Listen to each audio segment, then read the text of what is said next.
विषय आज का जो है मल, विक्षेप, आवरण। मल जो है वो शरीर का भी है, बाह्य शरीर का भी है और भीतर का भी है, दोनों है। दोनों भी हमारे अज्ञानता से हमारे अंदर है, पर हमें अज्ञानता के कारण पता नहीं चलता। मन की तरंगों के बारे में भी हम उतना नहीं जान पाते हैं, क्योंकि हमारे को हमारे शरीर की रचना का ज्ञान नहीं है। हमारे शरीर की रचना का ज्ञान न होने के कारण हम अज्ञान में, अंधकार में भटकते रहते हैं। कुछ दुख आए, परेशानी आती है, तब हम जानते हैं कि ये कहाँ से है, क्यों है, कैसे है, क्यों। ये जो क्वेश्चन है ये अंधकार है हमारे जीवन का। यानी हम आंखों से देख रहे हैं लेकिन भीतर अंधकार है। उस भीतर के अंधकार के साथ साथ हम बाहर का अंधकार समझ नहीं पाते, क्योंकि दिख रहा है ना, आंखों से दिख रहा है। माया का ये आवरण हमें समझ में नहीं आता है। आवरण ये शब्द आया है, आवरण ये माया का है। पर्दा जो है, जो सृष्टि की रचना हुई है, उस सृष्टि की रचना में ही माया प्रतिबिंबित है। यानी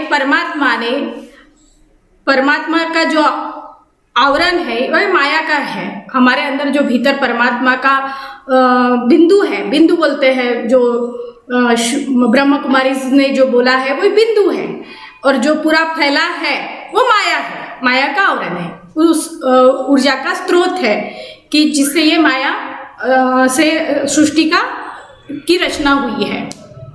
अब मल जो है शरीर का और बाह्य, हमें सर ने तो बता ही दिया है कि संस्कार है, हमारे कई जन्मों के कर्म हैं, कर्मों का आधार है। हम कितने शरीर को धारण कर कर इस शरीर में आए हैं, तब जाके कहीं हमें पता हुआ है कि हमारे कई जन्म हुए हैं, कई जन्मों के संस्कार हमारे अंदर है। एक दिन में तो नहीं पता चला कि हमारे जन्म हुए हैं कि नहीं हुए हैं, कि कर्म है या नहीं है। ये हमें हमारी समझ, गहरी समझ जब उत्पन्न होती है, अंडरस्टैंडिंग लेवल जब आता है, तब हमें धीरे धीरे समझ आती है, हमारी समझ बढ़ती है, सोच में विस्तार होता है। संकुचित जो समझ होती है, या समय में जो हम जीते हैं, उस समय में हमें संकुचित रहते हैं। हमारा परिवार, यहाँ तक ही है। जब हमारी विराट की ओर नजर जाती है, तब हमारे अंदर की संकुचितता का पता चलता है। एक दिन में नहीं पता चलता ना कि हम संकुचित है, हमारा आवरण कौन सा है। ये हमारे को एक दिन में पता चला क्या कि हम अज्ञानता में है। कोई व्यक्ति ये जानेगा कि मैं अज्ञानता में हूँ, आंखें होने के बाद में बोलेंगे अरे अंधे है, तुझे दिखता नहीं, ऐसा जमेगा क्या? क्योंकि हमें भीतर का तो दिख नहीं रहा है, भीतर का दिख नहीं रहा है, बाहर का दिख रहा है। यानी जब हम आंखें बंद करते हैं तो अंधकार छा जाता है, और ये अंधकार जाता है तो योग शास्त्र से जाता है, योग दर्शन से जाता है। एक दिन में पता चला सर अपने को? नहीं पता चला, कई जन्म लग जाते हैं। भीतर का अंधकार देखकर ही हम डर जाते हैं, ये अंधकार है। फिर ये अगर आंखें ना होती तो हम बाहर का भी नहीं देख सकते थे। फिर ये अंधकार और बाहर का अंधकार से हमारा कभी कभी तुलना हो जाती है कि फिर अंधकार, ये आंखें किसने बनाई, ये बनावट कैसी, ये रचना कैसी है? कितने प्रश्न हैं। आधार कहाँ है? आधार जब हमारे ऋषि मुनियों ने हमारे लिए जो शास्त्र रचे हैं, जो शास्त्र का गहन विषय है, वेद है, शास्त्र है, इन्होंने अपने जीवन में कहाँ से ज्ञान प्राप्त किया? ये भी तो प्रश्न है। हमने तो किताबों में से पढ़कर जान लिया कि ऐसा है वैसा है, लेकिन इन्होंने कहाँ से जाना? ये भी तो प्रश्न है ना। तो इन्होंने कहाँ कैसे पाया है? तो इसमें योग शास्त्र का ज्ञान आता है, तपोबल आता है, सन्यासी आता है, वैराग्य आता है, निरंतर अभ्यास आता है। तभी हमें पता चलता है कि ये डायरेक्शन है। इस डायरेक्शन से हमारे लिए जो लिखा है उसे ऋषि ऋण कहा जाता है। ऋषि ऋण भी हमारे जीवन में बहुत बड़ा महत्व रखता है। ऋषि ऋण में हमारे को जो कुछ मिला है वो विहंगम मार्ग में हमारे लिए कार्य कर रहा है। हम विहंगम मार्ग से जा रहे हैं, जो यहाँ थियोसॉफिकल सोसाइटी में आए हैं। हम पिपलिका मार्ग से नहीं जा रहे हैं, हम विहंगम मार्ग से जा रहे हैं। हमारे को सहायक होते हैं, वो विचारवंत सहायक होते हैं। जैसे हम जिनके सानिध्य में आते हैं उनका वो लेवल होता है। हमारे को साधारण दिखाई देते हैं, लेकिन भीतर से वो साधारण नहीं रहते हैं, असाधारण असाधारण की रचना ही ऐसी है कि वो बाहर से साधारण दिखता है और अंदर से असाधारण होता है। असाधारण व्यक्ति के भीतर क्या क्या चलता है ये उसी को पता होता है। एक दिन में हम ये नहीं जान लेंगे कि ये ऐसा व्यक्ति है, नहीं है ना, एक दिन में हम नहीं जानते। शादी होने के बाद में लेडीज को भी हमें वो काफी साल हो जाते हैं, अब जान लिया तो बोलते हैं अरे मालूम है तुझे कुछ क्या बोलना है, वो मुझे समझ में आ गया। समझ में कब आता है? एक दिन में आया, 15 साल हो जाते हैं, 10 साल, फिर हम एक दूसरे को समझ में आ जाते हैं, हमारे को बिना बोले भी समझ में आ जाता है। यानी शब्दों के साइयों से हमने जितना जाना उससे आगे का जो है वो स्वभाव से जान लेते हैं, बिहेवियर से जान लेते हैं।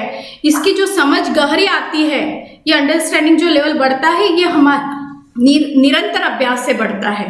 निरंतर अभ्यास से ही हमें आत्मबल प्राप्त होता है, मनोबल प्राप्त होता है, देह बल प्राप्त होता है। हम देह बल से ही चिपके रहते हैं, नहीं देह बल ही बहुत महान है। देह बल तब तक ही है जब तक अज्ञान है, हमारे को आत्मबल का ज्ञान नहीं होता है। आत्मबल कैसे बढ़ता है? तपोबल से। तपोबल का जो ज्ञान है वो अलग ही है। वो तपोबल का ज्ञान ही प्रज्ञा की ओर लेके जाता है, विजडम की ओर लेके जाता है। यानी कहने का मतलब है कि हम जो मल, विक्षेप और आवरण है, ये माया का ही पर्दा है, जिसके कारण कई जन्मों से हमारी साधना जो है वो चल रही है। उस आवरण को हटाने का कार्य हम करते जा रहे हैं।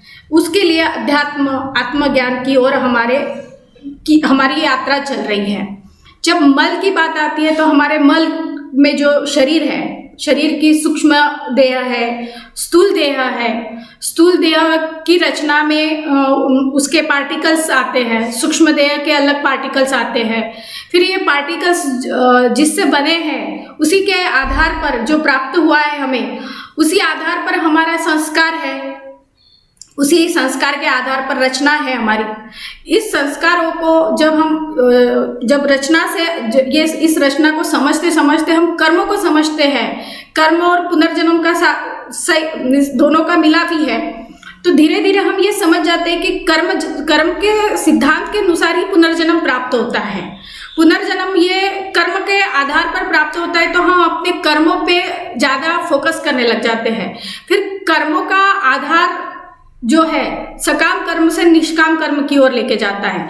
जब निष्काम कर्म की ओर जाते हैं तो मल जो है, योग शास्त्र में जो हमें जो बताया जाता है कि शरीर शुद्धि कैसी होती है, शुद्ध आहार से होती है, विहार से होती है, आचरण से होती है, जीवन में अपने आप परिवर्तन आता है। और धीरे धीरे धीरे धीरे निरंतर अभ्यास से उसमें जो वैराग्य प्राप्त होता है, विवेक जो जागृत होता है, धीरे धीरे हमारे अंदर होश उत्पन्न हो जाता है। होश आने के कारण हमारी अंडरस्टैंडिंग जो लेवल है वो लेवल जीवन परिवर्तन कर जाती है। हमें धीरे धीरे पता ही नहीं चलता है। हम सोचते हैं कि जब हम उस लेवल पर कार्य करते हैं तो हमारे जीवन का जो डायरेक्शन लेवल है वो ऊपर की तरफ जाता है, तो धीरे धीरे अपना मल जो है वो छूटते जाता है।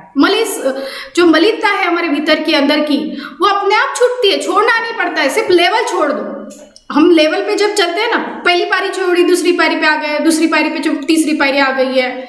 जब हम इस तरह से सब, वैसे ये शरीर छूट जाते हैं, स्थूल शरीर भी छूटते हैं, सूक्ष्म शरीर भी छूट जाते हैं। मुक्ति का आधार ही है सभी बनावट से रिक्त हो जाओ। रचना जो है माया की, वो रचना से तुम बोध हो जाओ। तुम्हें जैसे जैसे बोध हो जाएगा वैसे वैसे वो आवरण छूटते जाते हैं। छोड़ना क्या पड़ता है, छूट जाता है। योग दर्शन का कार्य ये है कि तपोबल का कार्य ही है कि वो आवरण छूटते चले जाते हैं। बस तुम्हें बन के रहना है। स्वयं से ही स्वयं की ही दिशा से जाया जाता है। वहां पे शास्त्रों से नहीं जाया जाएगा, लिखान से नहीं जाएगा, पढ़ने से नहीं जाएगा। वहां पे तुम्हारे को बोध चाहिए, आत्मबोध। जब हमारे अंदर प्रज्ञा जग जाती है तो आत्मबोध की ओर हमारी जो यात्रा है वो फास्ट हो जाती है। विक्षेप का तो सर ने बता ही दिया है कि हमारा मन चंचल है। चंचल मन को शांत करना होता है। सब खेल मन का ही है, मन की ही तरंगे है।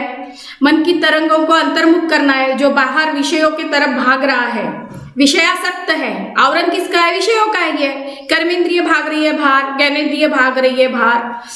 उसको जब तक उसका रस है, वो आनंद लेना चाहती है। आनंद तो उसमें भी है, तभी तो भाग रही है ना। जब हमें पता चल जाता है कि उस सूक्ष्म जो स्थूल विषयों का जो आवरण है, जो हमारी कर्मेंद्रिय ज्ञानेंद्रिय, जो इससे आनंद प्राप्त होता है, वो क्षणिक है। वो क्षणिक होने की वजह से कभी ना कभी दुख दे जाता है। कभी कभी हम अज्ञानवश समझ नहीं पाते कि जैसे एखादा व्यक्ति शराब पी लेता है, उस समय आनंद आता है, तंबाकू खा लेता है, बोले अच्छा लगता है, लेकिन उसे उसका परिणाम पता नहीं होने की वजह से उसको दुख भोगना पड़ता है ना। क्षणिक सुख में निरंतर कौन से दुख आएंगे इसका कोई प्रमाण नहीं है ना। तो जब हमें दुख आता है, तब ये दुख में जब ईश्वर की आस्था बढ़ती है कि भगवान ये किस कारण दुख दे दिया है, ये क्यों आया है, ये दुख क्यों है, ये कष्ट क्यों है, ये विपदा क्यों है, तब हम जब दुख का उपयोग जीवन में दुख का उपयोग जिसको करता आ गया वो समाधानी होते जाता है। क्योंकि हमें कर्म का सिद्धांत जब समझ में आ जाता है तो हमें ईश्वर के परिधान का भी समझ में आता है। क्योंकि ईश्वर की जो नियमावली बनाई है शाश्वत कार्य के लिए, जो ये महायोजना जो चल रही है, ये ऐसा नहीं है कि बस चल रहा है। इसका प्रमुख ये है कि ये शाश्वत नियमों से बंधा हुआ है, डिसिप्लिन है। यहाँ पे नियमों से बंद होने के कारण कोई किसी के कर्मों में हेरा फेरी नहीं कर सकता है। कोई अगर करना भी चाहे तो उसका भी पतन है और उसका भी पतन है। क्योंकि इतनी आपने देखा होगा सिद्ध महात्मा लोग भी ये कहते हैं कि भाई ये दुख आएगा तो इस डायरेक्शन से जा तो खत्म हो जाएगा, लेकिन तेरे कर्मों को मैं बदल नहीं सकता। जो महान सिद्ध पुरुष होते हैं वो किसी के ही कर्मों को बदलने की शक्ति रखते हुए भी नहीं बदल सकते, क्योंकि वो प्रकृति के सहायक होते हैं। वो शाश्वत सत्ता के सहायक होने के कारण वो तुम्हारे कर्मों के प्रति तुम्हें सिर्फ आगाह कर देते हैं कि ये कर्म के ही तुम्हारे परिणाम है। आने वाली सभी विपदाएं तुम्हारे कर्मों का परिणाम है। घोर कलयुग भी इसी का परिणाम है कि उन्होंने लिखा है आएगा। तुम उसमें हेरा फेरी नहीं कर सकते, लेकिन तुम्हारे कर्मों को बदल कर हेरा फेरी हो सकती है। यानी प्रारब्ध में लिखे हुए कर्मों को भी अगर बदलना है तो पुरुषार्थ को ऊंचा बना लो। अगर आपके अंदर पुरुषार्थ है अच्छे तो आपका प्रारब्ध भी बदल जाएगा। लेकिन श्राप किसी ने दिया है, किसी के हाय लगी है तो नहीं बदलेगा, क्योंकि उसमें हाय लगे तो तुम्हें उसमें से जाना ही होगा, उस अग्नि के दाह में से भी जाना होगा। लेकिन ईश्वर अगर कृपा कर दे तो तुम उसमें भी बच जाओगे। जाना है, लेकिन ईश्वरीय कृपा कैसे बोलते हैं, ईश्वरीय जो कृपा बोलते हैं वो हमें ग्रेस मिलती है। ग्रेस जैसे आपने देखा है सब्सिडी का गेम है, दो पर से डायरेक्ट 99 पे जाता है आदमी, 99 पे देखा है ना। और कभी कभी ऐसा होता है कि 99 का आदमी नीचे आ जाता है 2 पे। वही खेल है। कभी कभी उसी में ग्रेस मिलती है सब्सिडी में कि हमें सीढ़ी बताई जाती है, सीढ़ी से हमें ऊपर चढ़ाया जाता है। तो ये ग्रेस क्या है? ईश्वरीय कृपा, ईश्वरीय प्रतिदान है।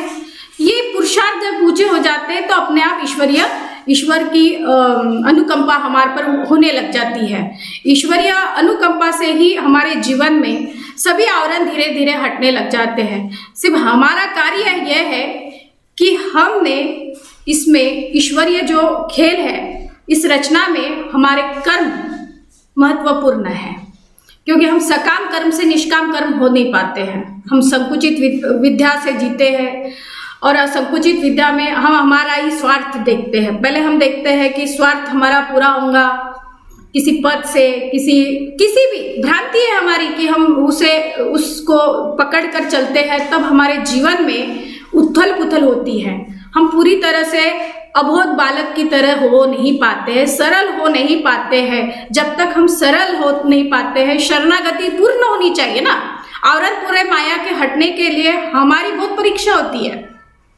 कदम कदम पर जैसे निरंतर हमारा मन की तरंगे बदलती रहती है, उस मन के तरंगों की परीक्षा ईश्वरीय परिधान में होती है कि सही में ये अबोध बालक की तरह जीता है, सरल होता है, इसकी सादगीपूर्वक जीवन है। ये सब कुछ हमारी परीक्षा है। हम परीक्षा में फेल होते जाते हैं बार बार, क्योंकि हमारा मन डावाडोल है। मन चंचल है, स्थिर नहीं है। मन की ही तो परीक्षा है। जब मन जब स्थित हो जाता है, स्थित प्रज्ञा में आ जाते हैं, अंतर्मुख में हम जब स्थित प्रज्ञा में आ जाते हैं, बुद्धि जब स्थिर हो जाती है, तब हमारे भीतर जो समुद्र की तरह शांत लहरें जब समाप्त हो जाती है, तब हमारे अंदर अपने आप परमात्मा अवतरित होते हैं। परमात्मा अवतरित होना ये जो है, जब आवरण सभी हट जाते हैं माया के, तभी अवतरित होगा ना, तभी आत्मबोध हो सकता है। आत्मबोध के लिए स्वयं की ही तैयारी चाहिए। उसके लिए कोई दूसरा सहायक नहीं हो सकता है, ना पुस्तक सहायक हो सकते हैं, ना कोई महान व्यक्ति सहायक हो सकता है। सिर्फ तुम्हारे को पथ दिखा सकता है, मंजिल नहीं पार कर सकता है। मंजिल तुम्हें पार करनी है, इसलिए स्वयं को स्वयं की तैयारी में लगा दो, तो आप उससे हट जाएंगे। ये मल विक्षेप सब कुछ हट जाएगा। स्वयं की तैयारी से ही स्वयं उस मंजिल तक जा सकते हैं। धन्यवाद।